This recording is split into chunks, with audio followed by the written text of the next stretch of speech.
ঈদের দ্বিতীয় দিনের বর্জ্য ব্যবস্থাপনার খোঁজ রাখছেন সহকর্মী সবুজ মাহমুদ। যুক্ত হচ্ছি তার সাথে।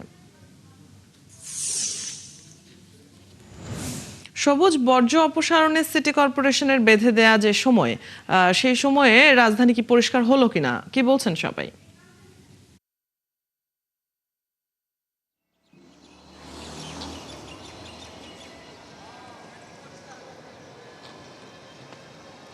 অদিতি, আমি এই মুহূর্তে আছি উত্তরা সেন্ট্রাল যেই মেট্রো স্টেশনটি আছে সেই মেট্রো স্টেশনে। সেই মেট্রো স্টেশনের নিচেরটা কিন্তু এখনও পুরোপুরি পরিষ্কার হয়নি, এখনও পরিচ্ছন্নতা কর্মীরা কাজ করছে। একটু আগে উত্তর সিটি কর্পোরেশনের যে প্রশাসক তিনি আমার সাথে কথা বলেছেন, উনি বলেছেন যে তারা অক্লান্ত পরিশ্রম করে যাচ্ছেন, তাদের পরিচ্ছন্নতা কর্মীরা নিয়মিত কাজ করে যাচ্ছেন এবং ইজারাদারদের যে শর্ত দেওয়া ছিল, যে হাটের ইজারার শর্ত হিসেবে তাদের ছিল যে হাট কার্যক্রম শেষ হওয়ার পর তারা সেই জায়গাগুলো পরিষ্কার করবে, সেটা কিন্তু করা হয়নি। এই মেট্রো স্টেশনের নিচে গরু চলে এসেছিল, সেটা নিয়ে অনেক আলোচনা হয়েছে।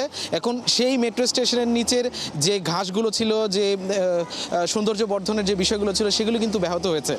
কিন্তু সিটি কর্পোরেশনের প্রশাসক বলেছেন যে তারা ইজারাদারদের অপেক্ষায় থাকবে না, তারা তাদের যে ফোর্স আছে, তাদের যে কর্মচারীগুলো আছে, তাদের দিয়ে সেই পরিচ্ছন্নতা কার্যক্রমটি চালিয়ে যাবে। এখানে একটু আগে দক্ষিণের যে প্রশাসক যিনি বললেন যে হাটের ইজারা দেওয়া হয়েছে একটি জায়গা কেন্দ্র করে, কিন্তু সেটার প্রসার অনেক বেশি হয়েছে, যেটা আসলে অনেকটা শর্তভঙ্গের মধ্যে পড়ে। সেগুলো তারা ভবিষ্যতে বিবেচনা করে দেখবে যে হাটের ইজারায় যারা নিচ্ছে তারা এই শর্তগুলো ঠিকমতো মানছে কিনা।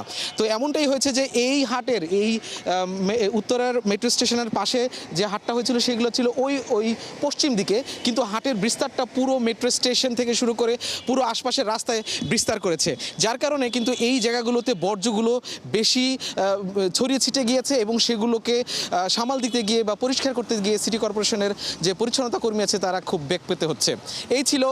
তবে আপনি যেটা জানতে চেয়েছেন যে ঠিকমতো 72 ঘন্টার মধ্যে হবে কিনা, তবে আমরা দেখছি যে কাজ দ্রুত এগিয়ে যাচ্ছে। আমার মনে হয় সিটি কর্পোরেশন অনেকটাই এগিয়ে যাবে। অদিতি, ধন্যবাদ সবুজ। আপনার কাছ থেকে আমরা দ্বিতীয় দিনের বর্জ্য ব্যবস্থাপনার খবর জেনে নিচ্ছিলাম। দর্শক, উত্তর সিটির খবর নিয়ে যুক্ত ছিলেন সহকর্মী সবুজ মাহমুদ।